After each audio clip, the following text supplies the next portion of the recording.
حضرت سیدنا امام محمد تقی رضی اللہ تعالیٰ عنہ آپ کو اپنے والد گرامی حضرت امام سیدنا علی رضا رضی اللہ تعالیٰ عنہ کی نیابت حاصل تھی۔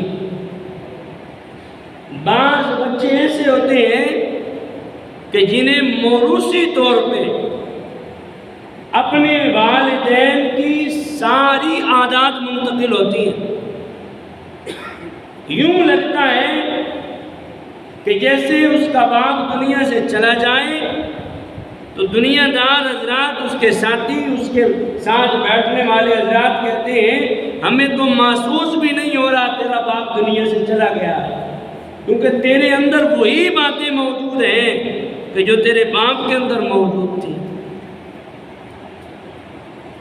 آل بیت نبوت کے خصوصی علوم آپ کے سینہ مبارک میں موجود تھے، اور ائمہ اہل بیت کو جو امامت کبریٰ حاصل تھی آپ اس کے جامع تھے، اور اس امامت کی انتہا حضرت سیدنا امام مہدی رضی اللہ تعالیٰ عنہ پر ہوگی۔ اسی لیے حضرت سیدنا امام مہدی رضی اللہ تعالیٰ عنہ کو خاتم الامت کہا گیا ہے کہ جب آپ تشریف لائیں گے اس کے بعد قیامت برپا ہونی ہے۔ یاجوج ماجوج کی قوم نے آنا ہے، دجال نے آنا ہے، جناب عیسیٰ علیہ السلام تشریف لائیں گے، امام مہدی آئیں گے، پھر پوری روئے زمین پہ ایک مرتبہ اسلام ہی اسلام پھیل جائے گا،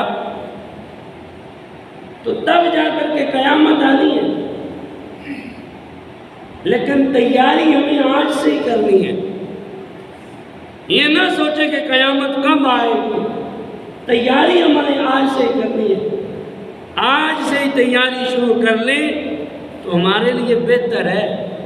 ہم تو بڑا لائٹلی لے لیتے ہیں نا مرنے کو، قبر کو، قیامت کو، بڑا یوں ہی لگتا ہے کہ جیسے جناب والا بڈھا بڈھی کے کھیل ہے۔ ہم تو اس کو اس طریقے سے لے رہے ہیں نا، ہم تو سمجھتے ہیں کہ ہم نے مرنا کوئی نہیں ہے۔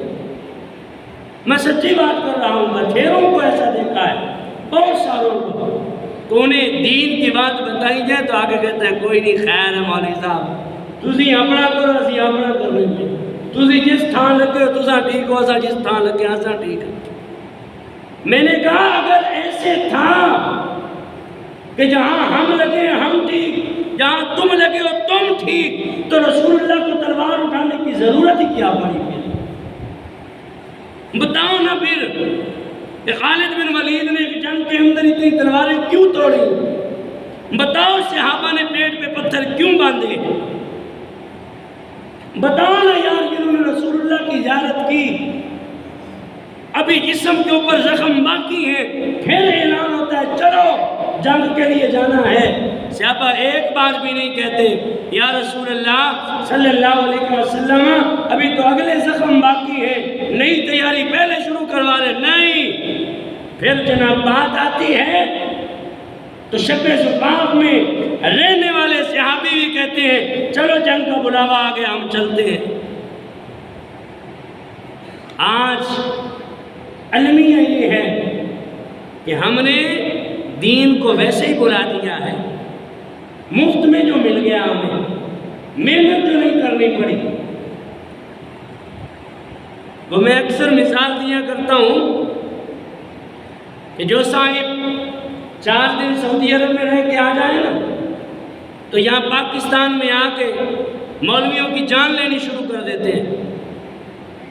وہ مدینے والے تو یوں کرتے ہیں یار، مکے والے تو یوں کرتے ہیں، اور بھائی وہاں کے باسیوں کا ہم نے ٹھیکہ نہیں اٹھایا ہوا، ہمارے لیے حجت رسول اللہ کا فرمان ہے، ہمارے لیے حجت رب کا قرآن ہے، رب کے قرآن سے دکھاؤ ہم مان جائیں گے، رسول اللہ کے فرمان سے دکھاؤ ہم مان جائیں گے۔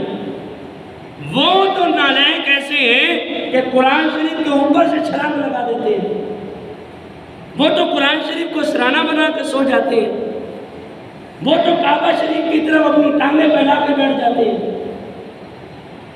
وہ تو نمازیوں کے آگے سے گزر جاتے ہیں، پھر ان کی ساری باتیں ہم مان لیں۔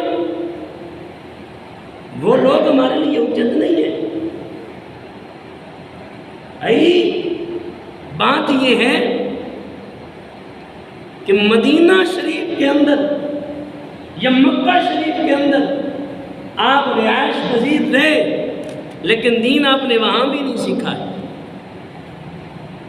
افسوس تو اس بات کا ہے۔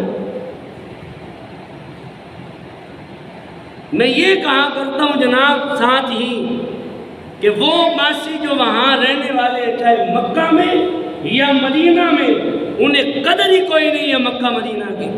میں اور آپ یہاں تڑپتے ہیں کہ یار کبھی تو ہمیں مدینے سے بلاوا آئے گا۔ آنکھ کے آنسوؤں سے جناب والا پوری طرح تر ہو جاتی ہے، آنسو بہتے ہیں۔ خدا کی قسم کبھی کبھی کیفیت ایسی ہو جاتی ہے کہ آنسو تھمنے کا نام ہی نہیں لیتے، اتنی تڑپ ہوتی ہے ہمیں مدینے جانے کی، لیکن انہیں پرواہ ہی کوئی نہیں، انہیں اس چیز کی پرواہ ہی کوئی نہیں ہے۔ وہ وہاں جوتے پہن کے چل رہے ہیں، وہاں گاڑیاں پورے پروٹوکول کے ساتھ جناب حضور کے روضہ شریف کے سامنے جا کے لگا رہے ہیں۔ انہیں ادب ہی نہیں ہے، علم ہی نہیں ہے اس بات کا کہ وہ مدینہ شریف ہے، وہ رسائے جہاں جناب جبریل امین پروں کو سمیٹ کے آئے، وہاں یہ بے وقوف پروٹوکول دیتے ہیں۔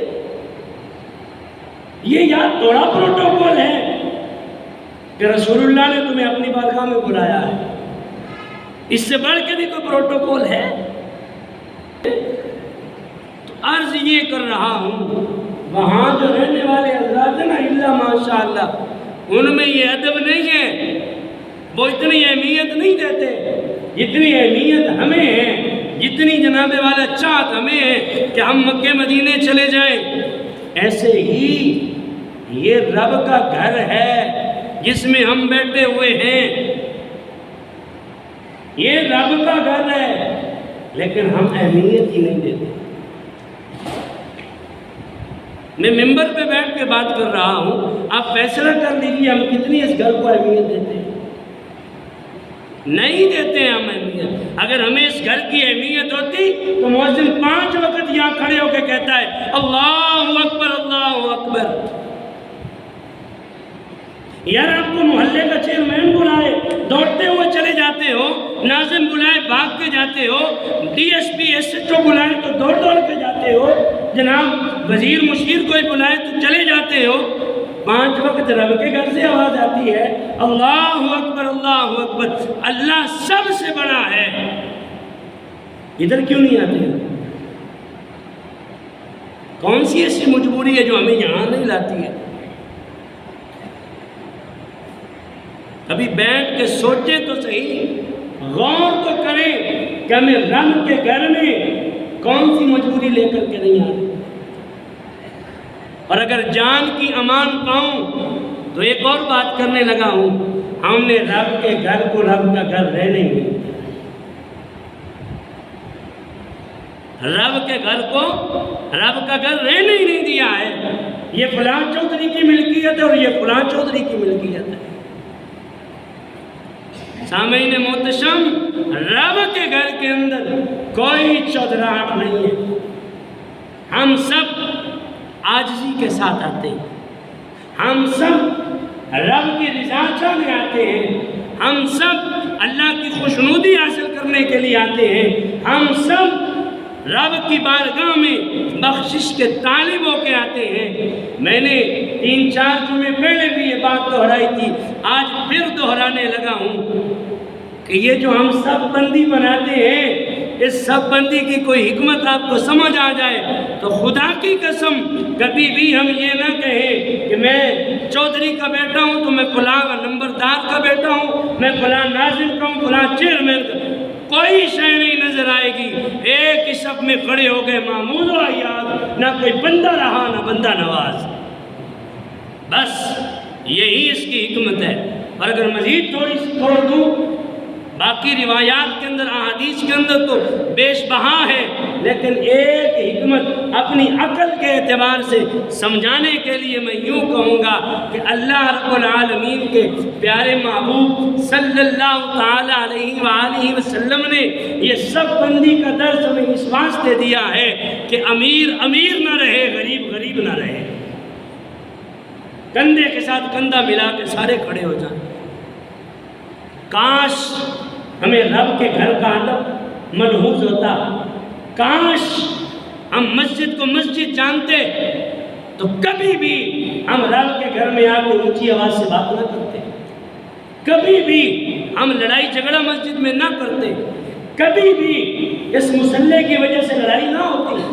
اگر ہم نے مسجد کو مسجد سمجھا ہوتا، اگر ہم نے رب کے گھر کو رب کا گھر سمجھا ہوتا۔ میرے بھائیوں، ہم نے قبر میں جانا ہے، رسول اللہ کو منہ دکھانا ہے صلی اللہ علیہ وسلم، اور کل قیامت والے دن رب کے حضور بھی پیش ہونا ہے۔ یہاں ہم مسجد میں بیٹھ کے جھوٹ بولتے ہیں، مسجد میں بیٹھ کے، اور پھر اس سے اگر ایک قدم آگے چلوں، ہاتھ میں قرآن پکڑا ہوا ہے، ہاتھ میں قرآن پکڑ کے ہم اپنی بریت کے لیے جھوٹ بول رہے ہیں۔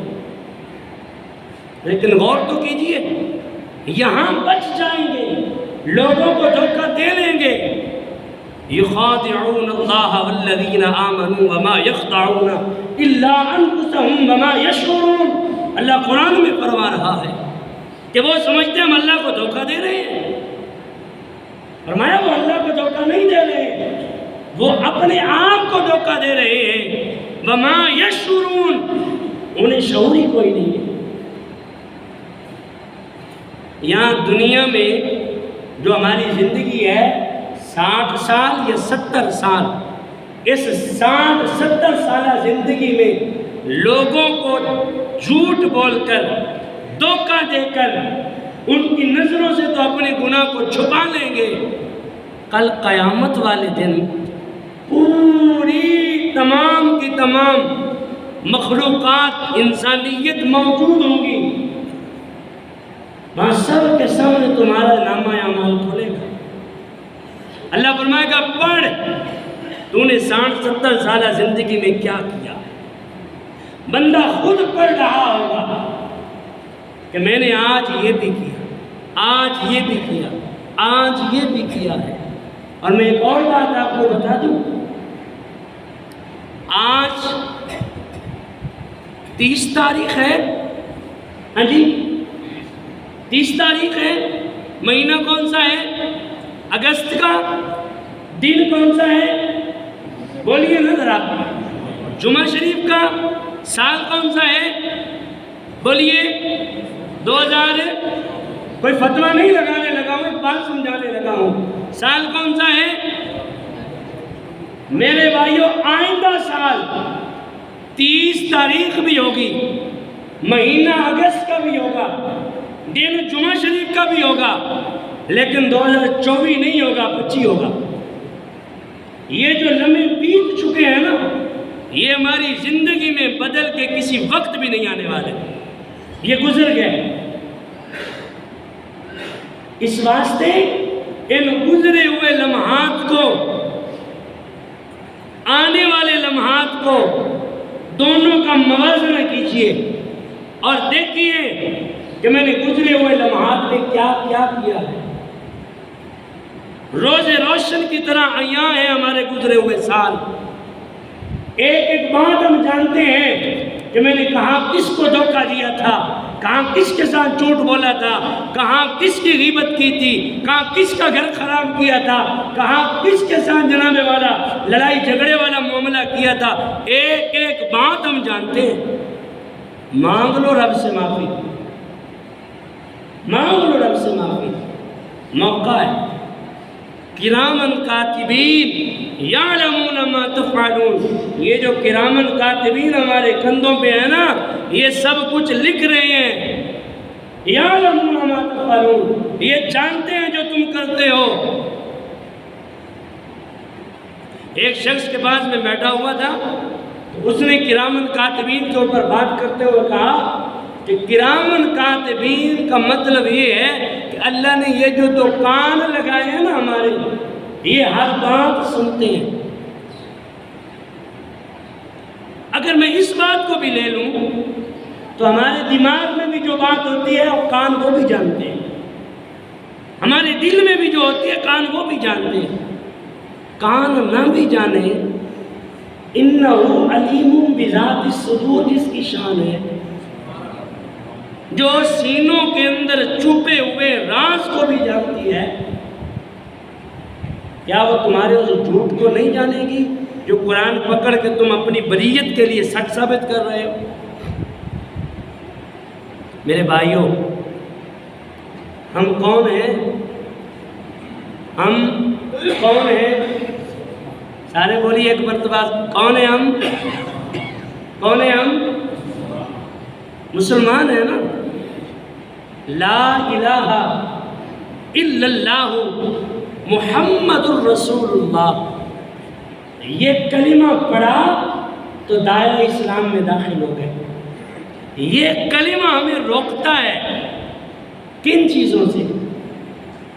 یہ کلمہ ہمیں روکتا ہے انہی چیزوں سے۔ جھوٹ اسلام میں نہیں ہے۔ قرآن کہہ رہا ہے کہ جھوٹوں پہ اللہ کی لعنت ہے، تو سوچئے جس پہ رب کی لعنت ہو وہ سچا کیسے ہو سکتا ہے؟ بظاہر تو ہم بے شمار دلیلیں پیش کر سکتے ہیں اپنے سچا ہونے کی۔ میرے استاذ گرامی، اللہ ان کی عمر دراز فرمائے، انہوں نے ہماری خون کی ہر قطرے کے اندر اس بات کو پیوست کیا ہے۔ انہوں نے کہا بیٹا تم یہاں جھوٹ بولو گے، ایک جھوٹ کو چھپانے کے لیے 100 جھوٹ بولنے پڑیں گے، لیکن سن لو وہ جھوٹ جھوٹ ہی رہے گا، سچ نہیں ہوگا۔ وہ جھوٹ جھوٹ ہی رہے گا، سچ کبھی بھی نہیں ہوگا۔ اس واسطے سے بہتر ہے جان جاتی ہے چلی جائے، سچ کے دامن کو تھامیے۔ یار ہم اتنے بڑے ہو گئے، 30 40 50 60 سال ہماری عمر گزر گئی، ہم اپنے بچوں کو کیا نصیحتیں کر رہے ہیں؟ ہم اپنے بچوں کو کیا دے رہے ہیں؟ جھوٹ بولنا ہے، لڑائی جھگڑا کرنا ہے، غیبت بولنی ہے، لوگوں پہ بہتان بازی کرنی ہے، چغلیاں کرنی ہے، گالیاں دینی ہے۔ ہم اپنے بچوں کو، آنے والی نسل کو یہ سکھا کے جا رہے ہیں۔ آج جا کے میرے سوال پہ سارے حضرات غور ضرور کر لیں کہ ہم اپنے بچوں کو کیا دے رہے ہیں، دین ہم نے کتنا دیا ہے انہیں، اسلام کے بارے میں ہم نے انہیں کتنا سکھایا اور بتایا ہے۔